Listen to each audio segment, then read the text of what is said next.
Hey, Flower, can you hear me? I can hear you, but there's an echo. Yeah, give me a second. This is having technical difficulty. In a second.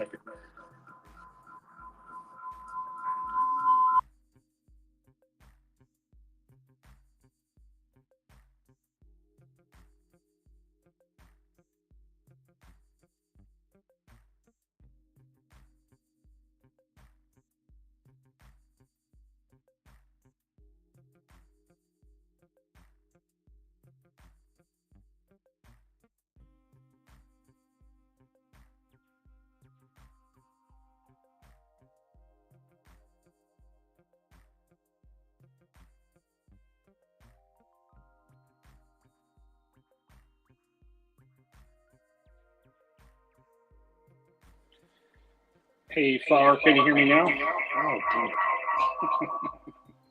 Yeah, it. All right, hold on. I'm going to go out of the tunnel.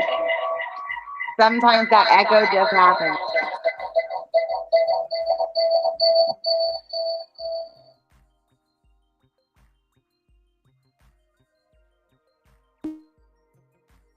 Hello? That's better. Okay, awesome. Sorry, I have to use. This is my first time hosting. I'm not sure if we have anyone here. So,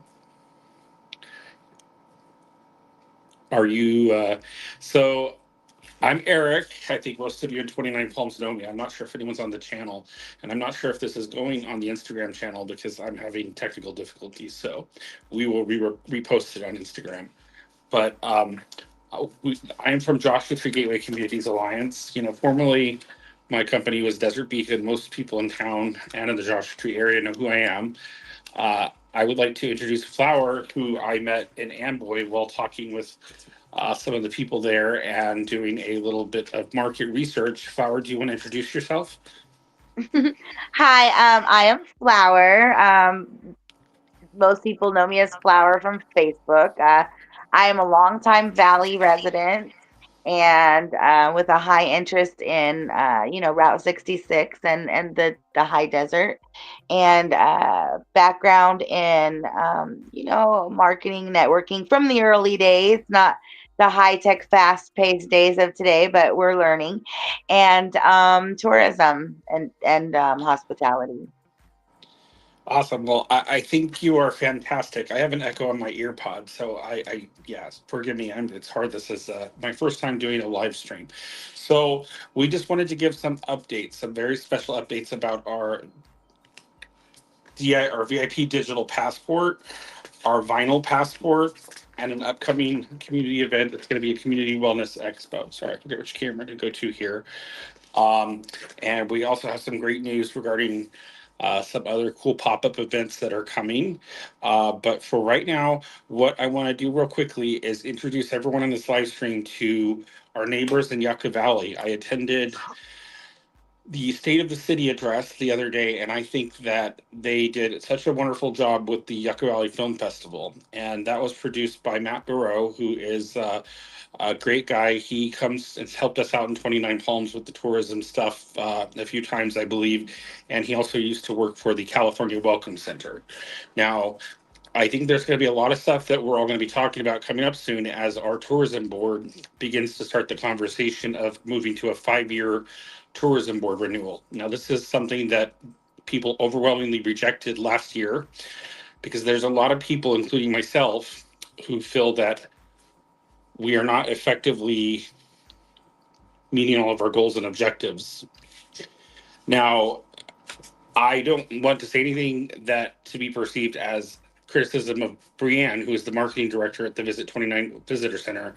Brianne is fantastic, and I've said this dozens of times at tourism board meetings over the last 5 years, but I don't see it reflected in any of the minutes, and I support her completely. The problem is we need a little more help and a little more direction, and she needs a little more staff. And I know people in 29 Palms don't know this, but there's actually another tourism board in, I should look at the camera, huh? Another tourism board in Yucca Valley. Now, it's not managed or governed by the city because they are not a member of a tourism board district. They are funded in part by not donations, by support from the city of Yucca Valley, or the town of Yucca Valley, I should say. And they get a very small $10,000 a month contribution from the county of San Bernardino, who takes in anywhere between 10 and $12 million every year in tourism tax assessment. Now, I have been reaching out to Supervisor Don Rao's office for years regarding concerns I had at my former company regarding the way we approach tourism as a region. And I have been consistently ignored. My concerns have been minimized. And I have flat out been called unprofessional by Don Rao when she came out back in August. As Councilmember Octavia Scott, City Manager Stone James, both tourism marketing directors, and a couple of her interns and her chief of staff sat there along with her field representative, Glenn Harris, and Steve, her other part-time field rep. Now, I have nothing against her field rep, Glenn Harris, nor Steve. They are both wonderful, wonderful people. What I have a problem with is the fact that they are our only representatives and they both work part-time. Supervisor Rao has a district that encompasses one of the largest areas in the country for a supervisor district at a county level. She admitted so in a podcast hosted by Gary and Cindy Digneau, or Gary Digneau, I'm sorry. And the link is on our website if you want to listen to it. In fact, if you go to our website at jtgca.org, there is a lot of information on there that you can click on the stakeholder info and dig in. I have all of the transient occupancy tax information explained. You can actually see detailed information as far as the county income has gone for 5 years back, which I had to do through Freedom of Information Act because I was not getting any answers from Supervisor Rao or her field staff. Now, they need to do a little more, and I have had talks with her staff, and I really want to work with them. But I still have a lot of other information requests that have been pending since August, and I find the delays on the response on this unacceptable. We need to look at things as a regional perspective, and I've been working with Visit Greater Palm Springs and the town of Yucca Valley, trying to have everyone look at things from a regional perspective. And Visit Greater Palm Springs has been more than forthcoming and helpful, and they have been to numerous events that we have thrown. Now, Supervisor Rao did send her field representative, Glenn Harris, to a tourism mixer that we hosted at Spaghetti Western. Spaghetti Western hosted us, and Jasmine and Lorenzo of that establishment are fantastic people. And Supervisor Rao's field rep basically said that I don't have any right to be representing the Joshua Tree area and speaking for them in Coachella Valley. And I want to make things perfectly clear. When I have represented people down here and the JTGCA concept, it is a new nonprofit which we are forming according to the law. There were some concerns he voiced about whether or not we are able to do so. And I assure you, per our legal counsel, everything is above ground, above the books, everything is very transparent. So, I understand he had great questions because I would ask this of any organization. However, to be told we don't have the right to do it or I don't have the right to do it is unacceptable from any government employee or representative, elected or staff. As citizens of this country, this county, and these towns and cities, we have the right to question what goes on in our government, our tourism boards, and so forth. I spent 25 years in healthcare as a registered, 10 of those as a registered nurse and 15 of those as administrative and tech. And I assure you that everything I am doing as far as bringing up concerns are primarily just because of equity and making sure we are getting our fair share of services and making sure we are spending these tourism tax dollars effectively. Right now, between Yucca Valley and 29 Palms, these two great, great, great, great small towns with wonderful people. I have no complaints about anyone on our city staffs, our elected people, or our town managers. My concern with the boards that govern these two tourism boards are just the fact that they're not giving adequate oversight. And I'm not criticizing, they don't get paid, it's a volunteer position, I get that. So in any case, I don't want to ramble on for more. All of this information is on our website, but we are going to be holding a series of community events starting this Saturday. And we want people to become engaged, as the Tourism Board of 29 Palms is going to come to you asking to give the tourism board broad power to have a 5-year agreement to take the $400,000 a year that they receive and do their own thing with minimal reporting to the city. It is unacceptable. It is dangerous. I do not recommend it. We are doing a disservice to our residents if we do not give out the city grant money more effectively and make sure we are working together with Yucca Valley, with the residents of Joshua Tree, the unincorporated, and we need to make the county step up to do more. So for now, I'm going to go ahead and put on a 7-minute video, which is the town of Yucca Valley's State of the City address, because I think it's important that we understand what's going on in our next town. Now, this weekend, I'm going to stream all three. I'm going to stream the County of Yucca Valley, I'm sorry, the County of San Bernardino State of the County address, which I attended in Ontario back in September, I believe. Then we will screen the Yucca Valley, or the 29 Palms State of the City video, and the Yucca Valley one again for anyone who wants to watch it. And we will be available to answer questions about how city services work, how tourism is working, and what we can do better. So for now, give me 1 second. Flower, do you want to chime in? You're a resident of Desert Hot Springs, but you also work closely with Visit Amboy and the folks along or Route 66, which there's some exciting stuff coming up with that. Can you go ahead and chat a little bit about that before I go ahead and cue up this next video, please? Sure. So Route 66 is gearing up to turn 100 years old in the next year here. And so there's going to be a lot of celebrations and a lot of things going on out there. When it comes to tourism, it is a major way into our valley, and it's a way that's sometimes missed because it's in the middle of nowhere. But it's not in the middle of nowhere for much longer. There's things being built up all around. Wonder Valley has been built up, and there's things being built on the other side with this new train coming in. It is going to create another attraction and way for people to travel, which means that there's going to be more actual travelers again coming now that the roads will be a little bit less on that side. So the best gateway into the valley from that direction is Route 66, and then down Route 62 into, or Highway 62, into the Morongo Basin and 29 Palms, Joshua Tree, Yucca Valley areas, and that comes right down into the valley. This area is forgotten about a lot when it comes to tourism. It's just not focused. It's not considered what tourism is, I guess, even though it handles so many travelers every year. Roy's gas station, the iconic Roy's gas station, which was saved by Mr. Albert Okura, is an amazing place to visit. It holds so much history. There's been music videos and movies there. We'll be there this weekend, and so if anyone wants to come out and join us and hang out in Amboy for the day and learn some of the other history and some of the other projects that we are creating to bring tourism from that area to this area to that area, and just open that gateway cities to be able to include all of the really cool old way of the world. Everything gets so new with invention, and I just believe that there's so much history and so much tourism here that we're missing in areas that don't get the notice, because all of the, I like to call them the big boys, always get the funding and the mentions, and there's just so much we're missing that is really key to community life and the people who live here and what they've represented and kept kind of sacred for all of these years.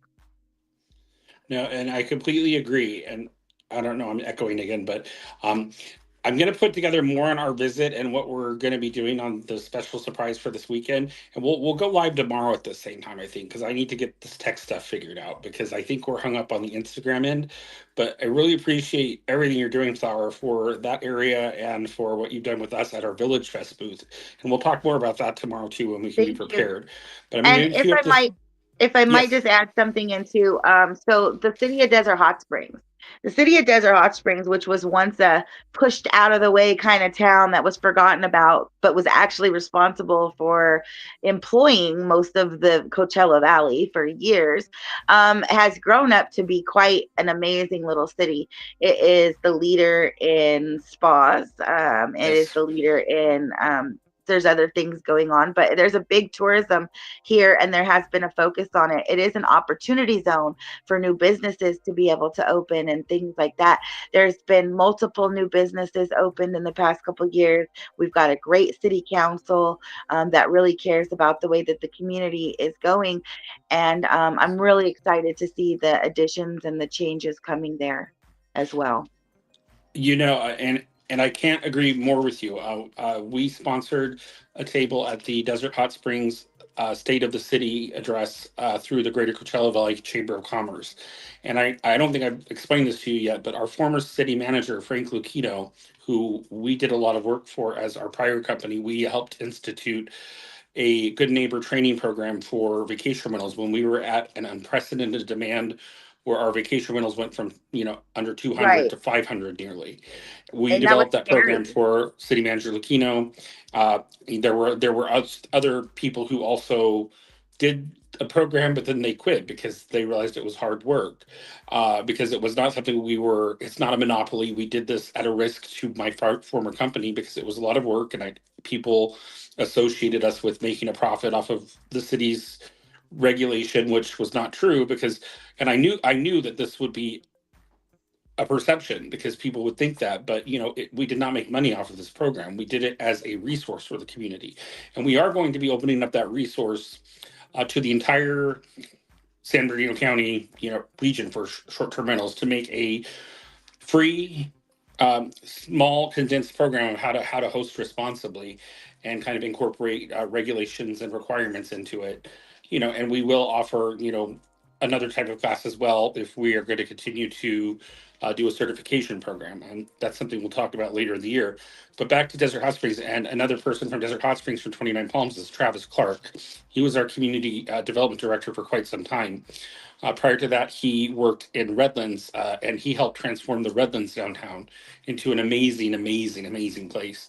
And if you go Yeah. to Redlands Oh, that downtown, place there's is a great beautiful. visitor center who should be a model for both of our visitor centers. They are engaging. They are just amazing. They have partnered with a local pediatrics group who has put a whole back room in there for nursing mothers, children with autism, a quiet place for people traveling with families to have a safe space to go if they need to change a diaper or so forth. But that's thinking outside the box, and that's engaging, and that's community presence. And I have a background in healthcare, so I think that's very important.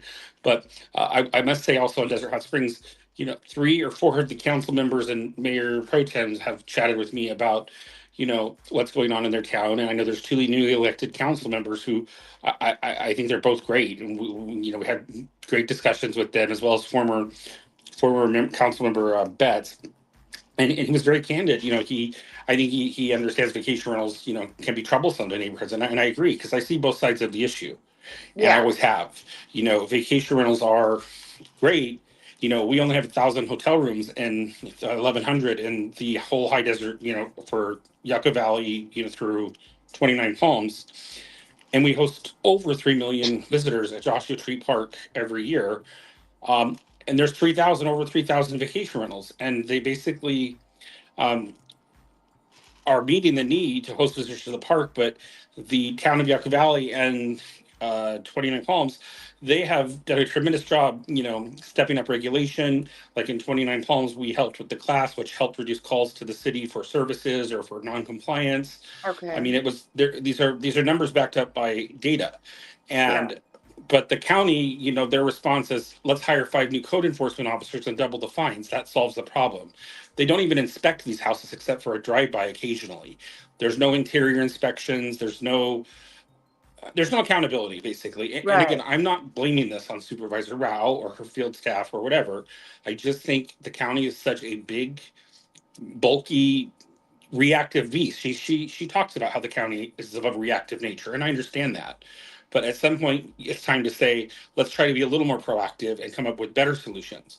to manage these problems. So, anyways, I don't want to go too much into it because we're already at like 30 minutes on the 22 minutes. So let's watch the state of the county thing. We'll come back for a quick closing, and then we will do a better announcement tomorrow when we're more prepared and I understand the technical side of this. So without further ado, I'm going to hand you over to the most favorite politician, and I don't want to call him a politician because he doesn't seem like a politician, but he was the mayor. He's not the mayor anymore because the second, he's mayor. Now the mayor's Mayor Jeff Droz, who also works at Copper Mountain College. He's a great, great guy too. I think this is his second or third time as mayor, but also former mayor, as of the end of a few weeks ago, was former Mayor Lombardo, and he's just wonderful, wonderful, wonderful. We've talked a lot at Breakfast with the Mayor, which is a monthly breakfast they have in Yucca Valley, and he was so great to talk with at the film festival. So here's, let's see if I can get the thing to work now, because I can't talk and chew gum at the same time. So let me go to the screen. Oh, there he is. All right, here we go. Oh, there we go.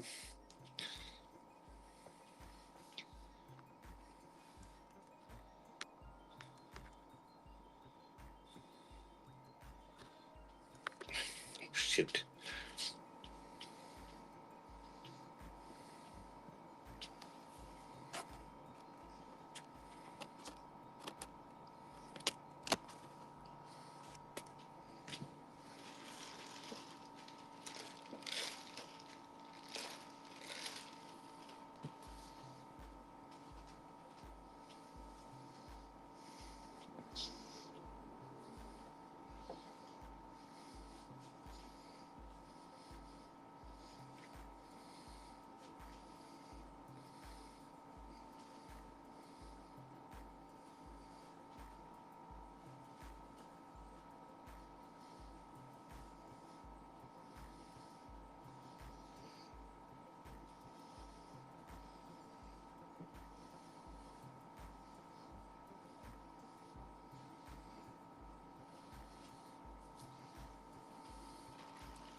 I don't know if you can tell or not, but we're not getting the audio on it.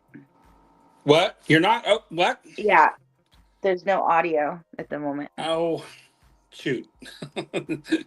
Now you tell me. Well, that's I just realized that maybe you don't know that part because you're hearing it do I have there. to turn the volume up on the thing or what? Possibly. Let's see. All right, stand by, people. 1 second.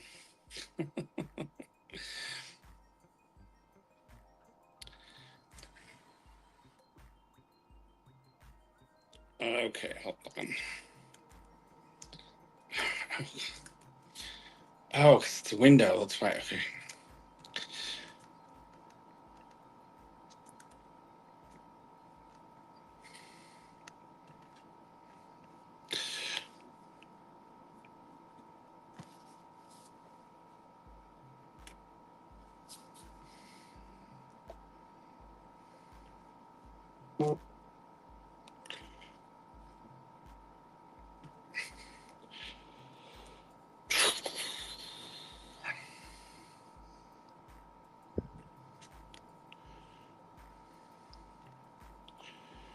Well, I'll use these couple moments in Thank time you. to hop in here and at least remind you that we will be at the street fair this coming Thursday for any people that come to the Village Fest, and you can stop by our booth. And then also there is a new recruitment program for Cactus and Burrow Patrol that you can check out by going to the website. And that website is jtgca.org.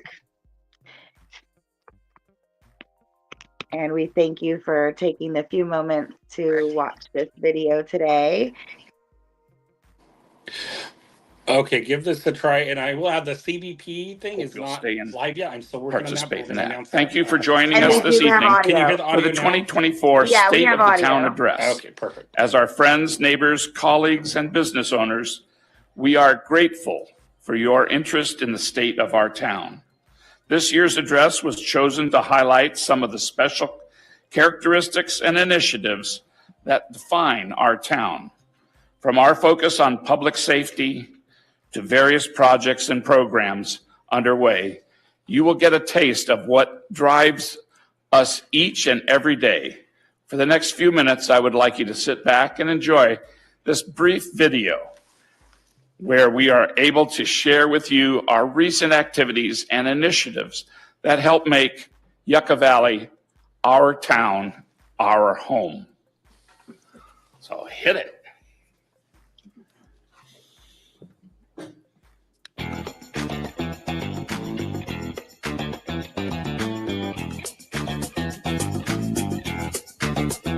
Hello, I'm Mayor Robert Lombardo. On behalf of the town of Yucca Valley, I'm excited to share with you the highlights of 2024 and our vision for the future. The annual State of the Town address is a valuable moment to celebrate our successes, learn from our experiences, and recognize the challenges ahead. Yucca Valley continues to draw new residents and tourists interested in the nature, history, and community of our town, and we are dedicated to preserving the unique values of our community. It's been a sincere pleasure to serve you for this past year, and I hope you'll join my fellow council members and I as we review some of our achievements.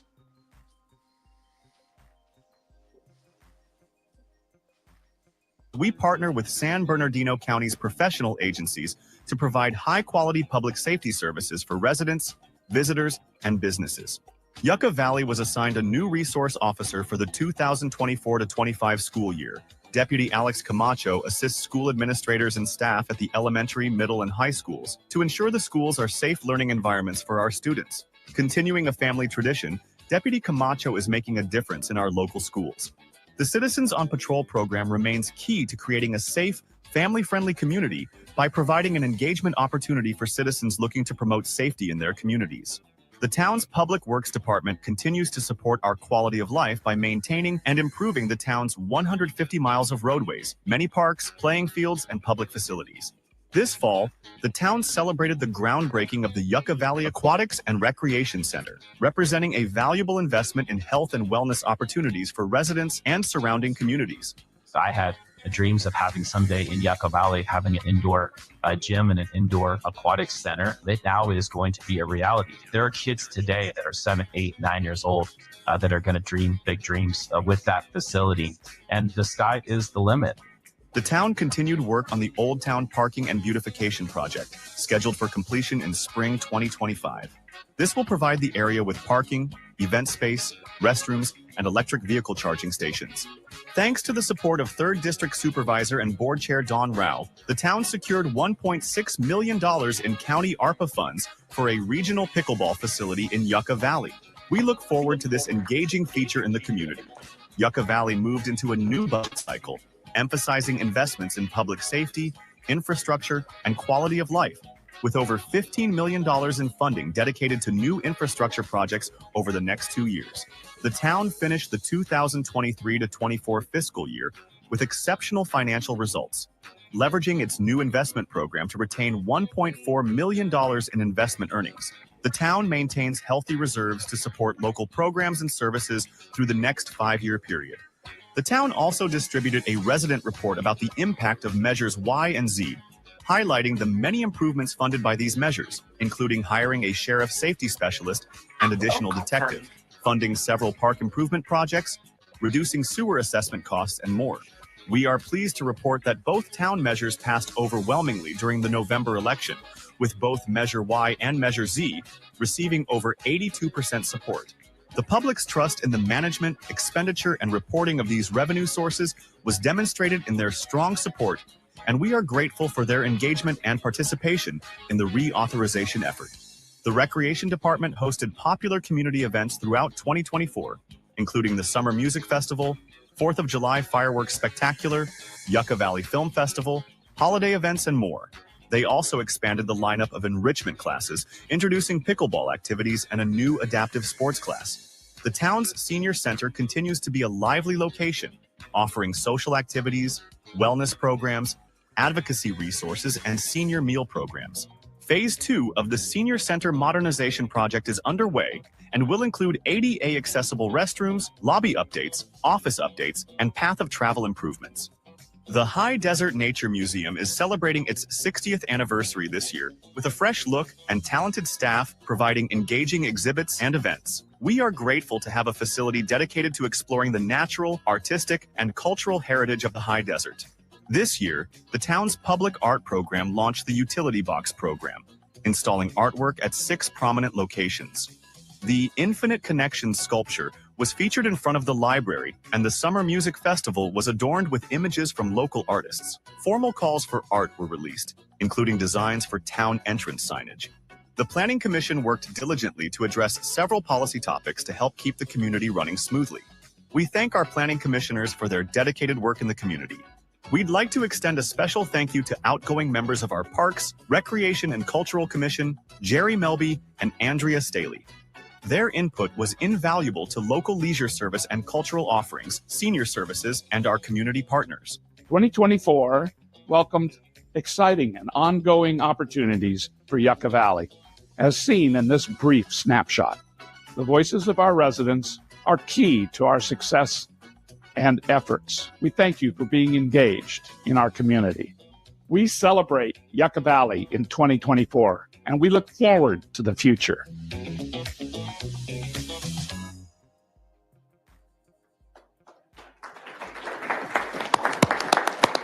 Well done, staff. That was really great. Thanks again to all our friends, neighbors, and colleagues for taking time to listen to our 2024 State of the Town event, proving that Yucca Valley really is our town, our home. Thank you again. Okay, Flower, can you hear me? Yeah, your audio is still good, and that was a nice video. Yeah, they did a great job. We did one too in so, 29 Palms. I don't have it queued up, but like I said, we're gonna do all 3. Now, the county has a 1 hour long State of the County video of the event, which I attended in Ontario. I know you and I have talked extensively. We watched it the other day when we were doing outreach in our Palm Springs office, but we're going to have a little rebuttal to that and talk about it, Or did we? Because we happen to be in the desert, so we don't really exist here. And so did we really watch it? Yeah. I mean, again, I'm really trying my best to not be critical of our supervisor, but I mean, and it's really, I just can't fathom it because she's from Yucca Valley. Well, she, has ties there, and that's where she started her political trip up the escalator as a planning commissioner, then to a council, then to now her second term as a county supervisor. And I'm sure after this, she's going to move on to a higher political office, as they all do, but, like I said, my frustration is not with her. It's not with her staff. They're wonderful people. But when you have 2 part-time staff and you've gone on a radio show and you talk about we're reactive, not proactive, and we have a county government center, which is I haven't even started with those information requests, but I toured it as part of networking business groups. I toured the jails. I toured the sheriff's operations there on the 2nd floor and the 1st floor. That whole 1st floor, 60% of it sits empty. 6 days a week. And 1 day a week, we have land use services, which graces us with their presence for 6 hours of the day. And for the last 2 years after the pandemic, we have all that office space where any county employee, I'm sure, could do any county function because it's networked to the county. But yet they drove a bus from San Bernardino County. So that means paying a county staffer to drive a bus up to that parking lot from San Bernardino, which I verified with the director of that facility, to park it in the lot to issue birth certificates and do ARC, assessor, recorder, clerk functions for I think 6 hours a day, like the first and second day. I can't remember the day. Yeah, I read about them. But you can't get it any other day. It's just these 2 days a month. Yeah, and our area has grown exponentially during the pandemic, and property tax revenues were up over $1 billion. And I talked with the second in command of the numbers people, the controller at the county, and she's very helpful. And I spent 10 years, like I said, as a professional licensed nurse in critical care and emergency care, and I've worked with a lot of research and stuff. I know how to read data, numbers, statistics, and the fact that throughout this significant period of growth, when we were booming, when these short-term rentals were proliferating like hotcakes, they never increased services as far as land use services goes. As far as keeping up with assessor, recorder, clerk, that whole thing after the pandemic. What I find ironic is after I posted a few negative comments about it on the county's website, then all of a sudden now they've eliminated the bus, but they are actually opening up someone on the counter. Same thing, only twice a month, to provide. But at least we've got it inside where it looks like it's a more permanent resource than something that was second thought about. There's no reason, in a hospital. I'll tell you this: 20 years I've worked in hospitals and managed care and healthcare. I watched what happens, and you know what they did when they built our new patient care tower, which is now USC Arcadia. They made nurses, and they continue to do this. They cross-train us to do different roles. Like my primary specialty is critical care, emergency care. Yeah. But then when they figured, well, since it's slow in the mornings in the emergency room, why don't we add this 20-bed procedural unit to the side? That way you could use it more rather than have it sit empty half the day. You could do the procedures like we did cardiac catheterizations, chemotherapy, infusions, all that kind of stuff. We could do that in the morning. And then when it starts to get busy in the ER, you can just open the door and let the overflow people go there, which it's great. It's great planning. It makes perfect sense. And I actually was on our steering, what they call it, I don't know if they call it a steering committee, what we called it back then, but I was on the committee to actually test out that unit and see the flow. And my director put me in charge of becoming chemotherapy certified and then learn infusions. It wasn't my deal, but I did it. I learned, pre and post procedure recovery for cardiac catheterizations and stuff. And basically I became that resource to float between the two units. And I learned how to do multiple job roles. Don't tell me that a proactive person at the county can't train a person in land use services how to issue birth certificates. It's stupid. It's just ridiculous waste of government money. So that's the thing. It's like, I'm all for being fiscally conservative completely, but why are we just wasting, we have these great resources, great amount of resources there, but we're not using them, and then people like me, I'm not the only person that feels this way. I assure you, and when Mr. Harris her field rep showed up to Spaghetti Western, one of the things when I said that people in Joshua Tree are not happy, he sat there and he's like, that's not true. we're hosting this group and everyone's happy. Okay. Right. I'll take a polygraph. I assure you that other people feel this way. So again, I'm not mad at him. He's just doing his job. He has a background, I believe, in art and music and entertainment. And I think someone said he was the personal assistant to Judge Judy, which is kind of cool. I'd love to chat with him personally about that. She's funny. Don't pee on my leg and tell me it's raining. That's what we need to tell Don Rao. Don't pee on my leg and tell me it's raining. There's got to be a better way to do things.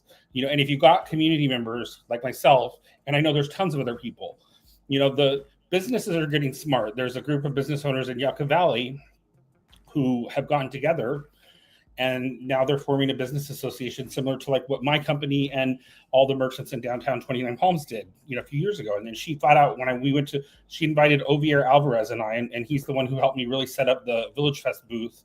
Tremendous guy. He's a great guy. And we did a lot of work, we got that going, but they invited us and, they wanted us to feel welcome. And they said, yes, we agree, it's regional. But when Glenn Harris started this group, for the Joshua Tree businesses, and when Don Rao was out at that meeting, and at that meeting, he had to leave early because he had to go to the meeting he had set up trying to do what they're trying to do is a downtown district assessment similar to our T-bid, but only involving the businesses. I can't speak for certain on that because I haven't been included in that, because she told me the Joshua Tree businesses would find that insensitive and it wouldn't be appropriate for someone from 29 Palms to go there. It's a community. There's a lot of people in the community that aren't businesses that very much still have a voice and should get to make decisions on the business city. owners at Joshua Tree. And again, I heard third hand that one of her representatives was making comments that I was trying to turn Joshua Tree into downtown 29 Palms, which I don't work for 29 Palms, never have. I'm a business owner. And when I ran a business that had, we had millions of dollars in payroll. We had, over 130 employees throughout the course of our time, and I lost millions of dollars when the market turned. And, unfortunately, so did a lot of my clients. People bought these houses at crazy values, would run them for 6 months and say, oh my God, I'm not making $1 million like the YouTubers say. And they would turn around and sell the house after we did all the work for no charge to them out, and we absorbed all these losses. And that's what people don't understand. The abuse that and forced the, a lot of it's awful. community. It Forced took a me a lot year of to recover community from into that. homelessness. And I get it. They're upset, but they don't understand our company lost money too. And, we're still in the process of a Chapter 7 and 13 reorganization to try to move forward. But I will never go into property management again, ever. But I will speak up for tourism in this area because we need to make sure it is done right and we do our resources. And that's what Visit Greater Palm Springs can do for us. And while I'm sharing my screen, one last thing I'm going to tell people, because we're getting almost at the 45-minute mark. So I think, do I click this screen or what? Oh, this new tab. Oh man, hold on.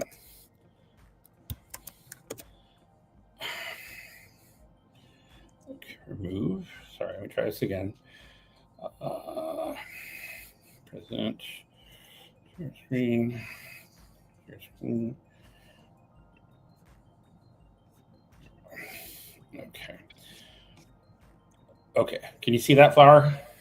Yes.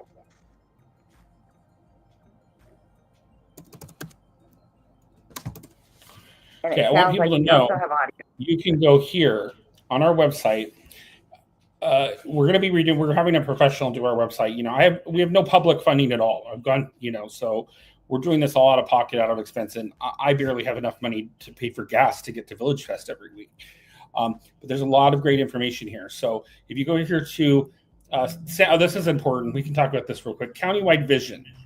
So I want to read like a few of these. So we want a county that has a vibrant economy with a skilled workforce that attracts employers who seize opportunities presented by the county's unique advantages and provide the jobs that make countywide prosperity.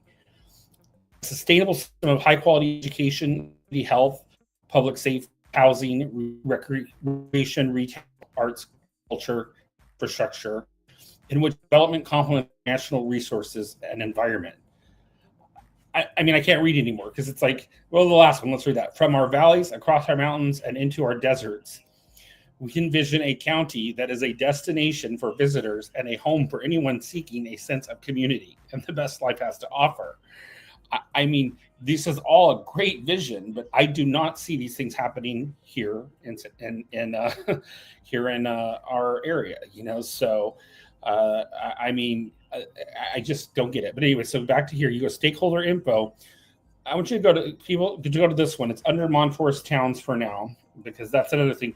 Watch this 3-minute video. We're running long. I want to have a whole separate thing on this. But if anyone who wants to understand how a region can work together, this is it. And this was actually presented to us by Amber Laird from National Park Service at one of the Joshua Tree Gateway Communities meetings organized by Representative Rouse Field Rep Glenn Harris. But yes, no one ever followed up on it. This is an amazing watch. I suggest everybody who comes across this video to check this video out, especially if you want to make a difference and see how things can work for the greater good of our entire region. It's amazing, and I'm telling you, and I've talked to all of those people, and I've talked to the professors, the architects of the study, and I was going to go out there, but that's when something was going on when she had that meeting, and I wanted to stick around because, again, I wanted to make sure I was representing us here. So, but I will go out there. I will not go out there in the winter. I hate cold weather, and I want to go see it when there's trees and stuff. So, but anyways, read that in the model. So, and this here in the middle here, so you'll see on the left, this is a picture of Dawn Rao before, when she used to follow our company. And this is when we opened Freedom Plaza. This is the Downtown Business Association. That's myself with. You see Riley there when she was a little younger, and that's Freedom Plaza, another amazing place people need to visit, which is why this is so important. Yes, there's so many national monuments and parks and just beautiful natural states of this desert that people really need to. Yes, and we have, and that complex, it was over $30 million that went into it. It was a mix of grants and federal money and there's some city resources, and it actually has a culinary kitchen which it could be used, which is used by the Copper Mountain College, that's like an opportunity. We could be having events here and incorporating more more things for our college students to do to learn and provide an educational opportunity. But our visitor center in 29 Palms, out of that $400,000 a year, they're bringing roughly almost between 350 and 380, I think was the highest. There should be someone making sure that we have, quality programming happening here, every week, to bring people, whether it's from, even if it's just from Yucca Valley, to come over here and let's, we have a farmer's market. Roger Thomas and Sandy Thomas, they do a wonderful job producing our Saturday farmer's market. Oh, I know Roger. I know Roger. He does a wonderful time down here now in Desert Hot Springs as well. Exactly. And, they do a wonderful job, and you go on Facebook and you just see everyone complaining about it. It's just like, they provide a consistent quality service, and I understand he doesn't like to have two of every vendor, but I mean, if you really talk to them and get to know them, they're wonderful people. But again, that's a consistent program. That's the most important thing. I'll tell you the Palm Springs Village Fest, that's the motto that they've gone with for the past 30 some years, and it seems to work for them. Yeah. And it's just before I get off the train of thought here. So that's Mike Usher in the middle. He is the owner of the Ground Squirrel, which is the restaurant, and the building which we were next to it as the lobby. That's actually, we purchased that building as Desert Beacon, and that's why we're opening up the lobby now as a community space called, it's going to be the JTGCA workspace. We'll talk about that tomorrow. But in the middle there is Glenn Harris, who knows very well all the work we put into founding it. And I'll tell you, my community engagement person there, my former Anita, she did a wonderful job representing us. We hired her. She had applied for a job at a campground that we, were servicing at the time in Joshua Tree. And, she had a wonderful background in the semi-public sector and government relations.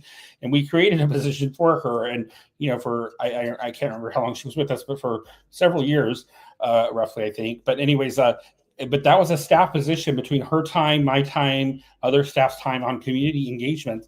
We spent over $300,000 or $400,000 as a private company, as Desert Beacon, to help engage, activities in all regions from Morongo Valley all the way out to Wonder Valley to Landers to Flamingo Heights, everywhere. I mean, we were out there at these community meetings, and we went to hundreds of community meetings trying to keep engagement going on. And it's frustrating to see that the county only contributed $10,000 a year to that type of activity, when they're the ones taking in between 10 and 12 million in revenue off of this area, off TOT. And when Mr. Harris showed up to the mixer in Morongo Valley, when he saw the map that I have, and that map is in our agenda packet, which is on the media page, and I will post the map. We'll talk about the map. We'll have a whole episode on the map.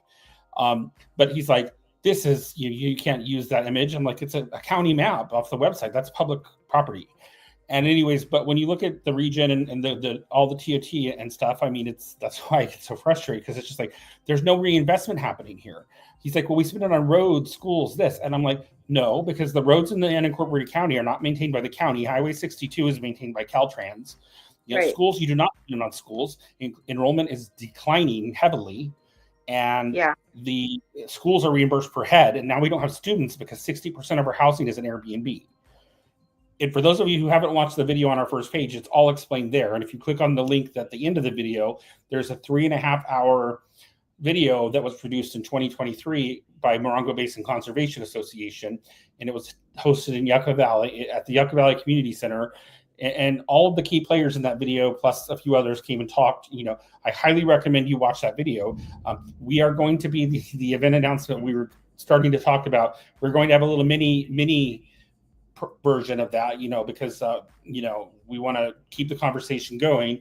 But I was invited to speak as a panelist at that follow-up video, but I was too busy because I had no staff and I had 30 houses to maintain to try to find somewhere to put these people and deal with it. I was working 25 hours a day and took no salary for the last 2 years because, like I said, we were doing our best to provide a service, but the service, costs way more than, we were just hit by the conditions. But anyways, I just want people to know this is here. It's under Montfort's Towns Models. And this also has our top 5 for 2025. And that's something that we addressed at our first board meeting. And we're going to be having our second board meeting probably the second week of January. We will announce the date on our website soon. But I just want people to know all this information is here for the public. Anyone who wants it can read it. One other place I'd recommend is I do have I haven't done much with this, but there's a few videos here on the vlogs and blogs. This is the opening of Freedom Plaza. It's great. This is a great thing here that PBS did. I don't know if you can see my mouse on this, but PBS, Yes. It's a great watch. And then there's a small blog post I did here when I first, started this initiative. And this is just, like I said, back in August. You can kind of read, they can read it if they want. And then just one last thing, transient occupancy taxes. So this page has it all laid out. Okay. And then if you're interested in looking at it, this is what we got from the Freedom of Information Act. And it will go through and it will highlight how much transient occupancy tax they took in by area, by town. So if you see a town, that's unincorporated areas. So Yucca Valley here said 9,000, 29 Palms like 3,700. That would be because it would be from an probably like Desert Heights or an unincorporated area. But see, the thing is, like when she came out and was having this discussion with me, and when we met at her office, when all of the people were present, they were talking about why don't we have public bathrooms in Joshua Tree? And let me go to like a current one because this is 20. These numbers are very stale. So let's go to the last one, which would be. Oops, sorry, not that one. Not that one. Here, okay. 19,000 from Desert Heights and 14,000 from unincorporated Yucca Valley and like Yucca Mesa. That would be okay. And then like say Joshua Tree, it should be 600. Yeah, 609,000. She's like, well, Joshua Tree, and her chief of staff Claire said, well, we can't afford to build a public bathroom in Joshua Tree. We can't tell Joshua Tree what to be. And I agree. It's not my job. It's not your job. It's not her job to say what that community should be or that small unincorporated patch in downtown. They need to speak for themselves, and I completely support that. But at the same time, you can't just have that attitude when you're an elected leader and not be a little more cognizant and proactive on giving those community members the resource and the ability to show them how to speak up and organize. So that's what they're now trying to do with the team type discussion.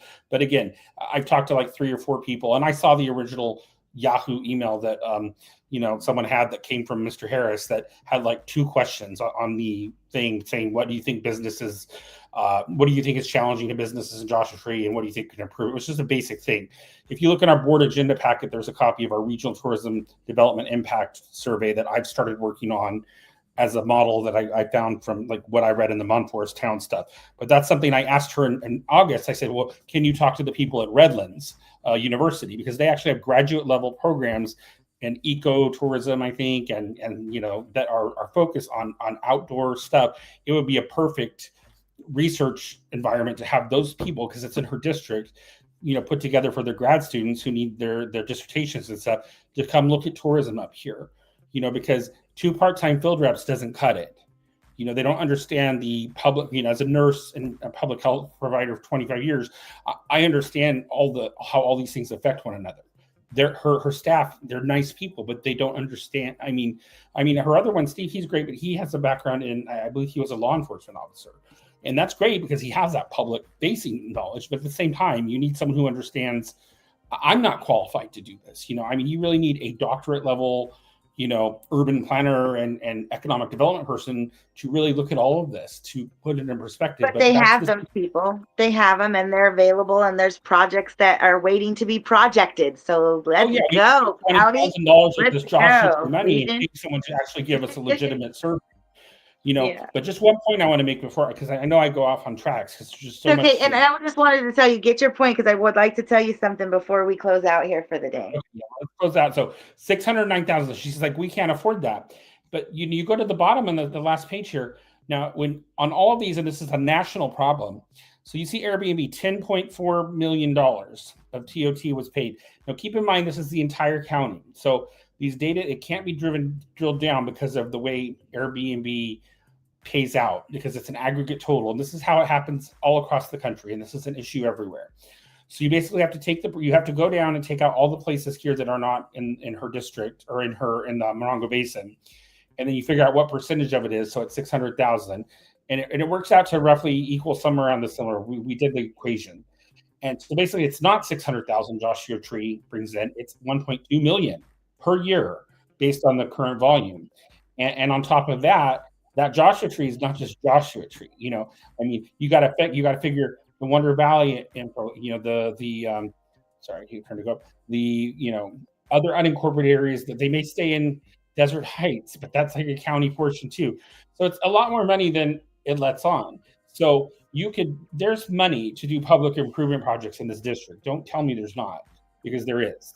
And this doesn't count even the public, the land use fees, the property tax fees. I mean, I'm working with, this is going as high up as the federal government, because it's going to be dealt with and it's going to be talked about, and I want it on paper. I want to see where the money went. I think it's a logical thing. So I'm going to close out there. We're going to have more discussions. We're going to keep this dialogue going. So I'll let you close it out, Flower. First, I just wanted to say that I think that you do and have done an amazing job to try to include everything and everybody. And I just wanted to commend you on that. Like no, there's no anything left out from here to there. You cover everything very thoroughly, and you show up for other people and other organizations. And you've been doing this for a very long time. And so, the call to action is very much needed. It's there. That's the reason why this alliance was, incited and created. And so, yeah, to anybody else out there that wants to, see what the JTGCA is doing, we would love for you to please be include yourself, get excited, get to action, see how your city can join and improve. And we are a region together, and let's make it a great new adventure. And I agree. And I thank you for all your help, and we have other people that help us start too, like Jacqueline with Mojave Threads, Ovier Alvarez, Councilmember Scott came and helped us at the booth, rather than have a county rep that says, why are you doing this? You don't need to do this. Maybe come down and spend a day with us and watch us talk to visitors and see what's going on. There's a whole lot more to be told, and I think if I had some public funding and a staff, I think we could do a lot more better with things, but right now my goal is showing up. That's how my company became the third largest in the whole entire region, Metro, Riverside, and San Bernardino County, according to AirDNA. We did the work. We showed up and we made presence, and that's all you have to do. That's 80% of the job. You show up, and then I would say 10% is listening. Even though you're busy, you're running from thing to thing, you got to still take 5 minutes out to listen to people and see what it is that they need and so forth. And I had a great conversation with a couple of Palm Springs business owners. We'll talk about that later in the week, but subscribe to our YouTube channel, because this is going to be a routine programming event. We're still working it out, and I really appreciate this. And I think everyone is, there. We have a lot of resourceful people in this whole basin, and Coachella Valley has been wonderful. And I've got appointments lined up for the next 3 weeks with various cities and so forth down here, and other higher level leaders who want to help us out. So I hope that we can get some assistance from San Bernardino County. I really do. They need to do more. It's about right and wrong with me. And this, we have been wronged for years, and it's not right. And I'm not going to sit here and be demonized for trying to speak up on behalf of the county. And I just feel that's kind of what's going on. And just one last thing, I know I want to try to get off here because I got an appointment to go to, but one last thing, back to our website. How do I get back to that? Oh yeah, okay. I think you would go to right? You would go to JTGCA.org. JTGCA.org. It's all here. Just go to the media tab, and we're going to build a greater thing of media too. But everything in our first agenda packet is here. And actually, oh god, okay, no, okay. Share the tab instead. Let's see. Now it's downloading this whole 15 gigabyte thing. But if you click on it, it might not happen. There it is. Okay. So this was our press release. We're going to be having a news conference. We're going to announce the date probably on Wednesday. I got to get. I'm working with a few media outlets, but I think it's very important. And our whole first board meeting and discussion was on YouTube. It's for everyone to watch. Just pay attention to this regional tourism development survey. I've got some help coming with that. And, there was something else. Oh, I want people to really understand how Visit Greater Palm Springs works. You know, you really need to look at how these cities form this tourism board, and their greater board. They have the Joint Powers Board, which is a government contract, you know, a governmentally. I'm not a lawyer, so I'm not going to explain that one. But then there's also the Convention Visitor Center layout type board, but it's a broad spectrum of people. It's hospitality owners, it's restaurants, it's transportation people, it's vacation rental owners, management companies. That's what we need. You can have, you know, we can have as big a representation board as possible. We just have to do it, you know. So I'm getting the low battery thing on my Mac. So, but this whole packet is available for download. So please anyone do it. And then, you know, this is the map at the end that we can talk about. We're gonna have a whole session on that. Oh, and there's some development code. Okay, all right. Well, thank you so much for Flower for joining us, and please come see us at the Village Fest booth on Friday. But we're gonna be we'll do another broadcast tomorrow at noon. So please subscribe to our channel. Have a great day, and I think for that, I think we're out. All right. Have a great day. Bye-bye.